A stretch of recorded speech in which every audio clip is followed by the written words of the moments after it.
आज का वीडियो का टॉपिक है PMMC permanent magnet moving coil instrument. तो आज के वीडियो में हम ये जानेंगे कि permanent magnet moving coil instrument कैसे काम करता है। तो सबसे पहले हम इस इंस्ट्रूमेंट को खोल लेते हैं और देखते हैं इसके अंदर क्या क्या चीज़ें है और हर एक चीज़ का नाम हम जान लेते हैं। ठीक है, उसके बाद हम इसका कंस्ट्रक्शन जानेंगे, फिर हम इसका वर्किंग प्रिंसिपल जानेंगे। ठीक है, यहाँ पर जो मेन जो चीज़ है, आपको यहाँ पर एक मैग्नेट दिख रहा है, एक है नॉर्थ पोल, एक है साउथ पोल, उसके बीच में एक आपको स्पिंडल दिख रहा है। ठीक है, अब स्पिंडल के साथ क्या कनेक्ट है, एक स्प्रिंग कनेक्ट है, ऊपर एक बेयरिंग कनेक्ट है। इस बेयरिंग से क्या होता है कि ये जो पॉइंटर है ये इजीली मूव कर पाता है। ठीक है, अब इस पॉइंटर के साथ देखो कनेक्ट है एक एल्यूमिनियम फॉर्मर। अब इसका क्या काम है वो आगे जानेंगे। एल्यूमिनियम फॉर्मर के ऊपर एक कॉइल लगा है, कॉइल क्या काम करता है वो हम आगे जानेंगे। और कॉइल के साथ दो लीड बाहर निकल के आया है।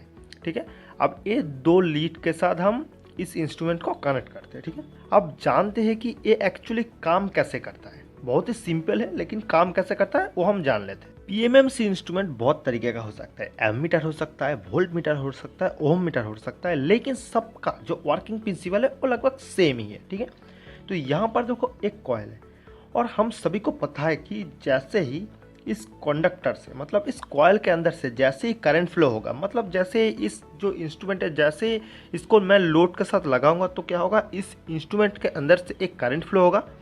वो करंट क्या होगा, इस कॉइल के अंदर से फ्लो होगा। ठीक है, और देखो यहाँ पर एक परमानेंट मैग्नेट है। अब किसी भी मैग्नेटिक फ्लक्स के अंदर अगर हम करंट कैरिंग कंडक्टर को डाल देंगे तो क्या होगा, यहाँ पर जो करंट कैरिंग कंडक्टर है इसके ऊपर एक फोर्स लगेगा। तो सेम यहाँ पर भी होगा। यहाँ पर देखो एक, यहाँ पर क्या हो रहा है, परमानेंट मैग्नेट है और यहाँ पर एक कॉइल भी है। अब जैसे ही इस कॉइल के अंदर से मैं करंट फ्लो कराऊंगा तो क्या होगा, ये जो कॉइल है इसके ऊपर एक टॉर्क लगेगा। अब अगर करंट ज़्यादा फ्लो होगा तो क्या होगा, इस पॉइंटर के ऊपर टॉर्क ज़्यादा लगेगा। अगर करंट कम फ्लो होगा तो यहाँ पर जो पॉइंटर है इस पॉइंटर के ऊपर फोर्स कम लगेगा, मतलब टॉर्क कम लगेगा। ठीक है, अब ये फॉर्मूला है जो टॉर्क का जो फॉर्मूला है, जो या फिर फोर्स का फॉर्मूला आप कोई भी बोल सकते हो। जो टॉर्क का जो फॉर्मूला है ये डिफ्लेक्टिंग टॉर्क कहते हैं हम। डिफ्लेक्टिंग टॉर्क का जो फॉर्मूला है वो होता है NBLI, मतलब नंबर ऑफ टर्न्स।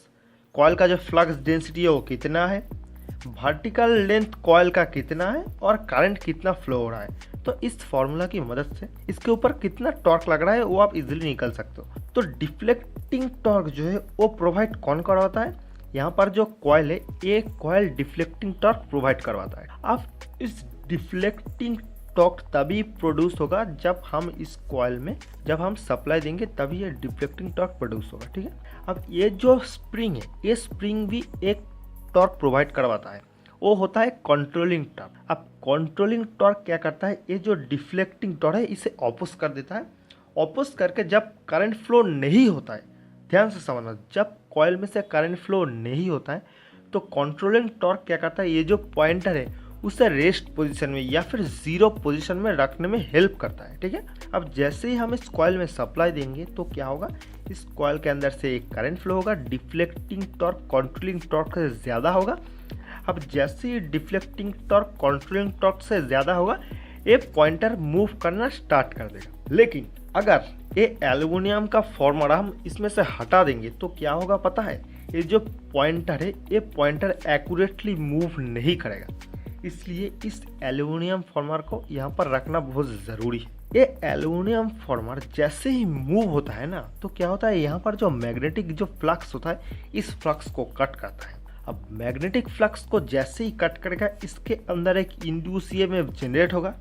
लेकिन ये जो एल्यूमिनियम का जो फॉर्मर है ये पूरा शॉर्ट सर्किट है, तो इसके अंदर से एक एडी करंट फ्लो होगा। अब जैसे ही इसके अंदर से एडी करंट फ्लो होगा ना, इस एल्यूमिनियम फॉर्मर के ऊपर भी एक टॉर्क लगेगा। जो टॉर्क क्या करेगा, यहाँ पर जो डिफ्लेक्टिंग टॉर्क है जो कि जो कॉइल है वो कॉइल प्रोवाइड करवाता है, उस टॉर्क को ऑपोज करने की कोशिश करेगा।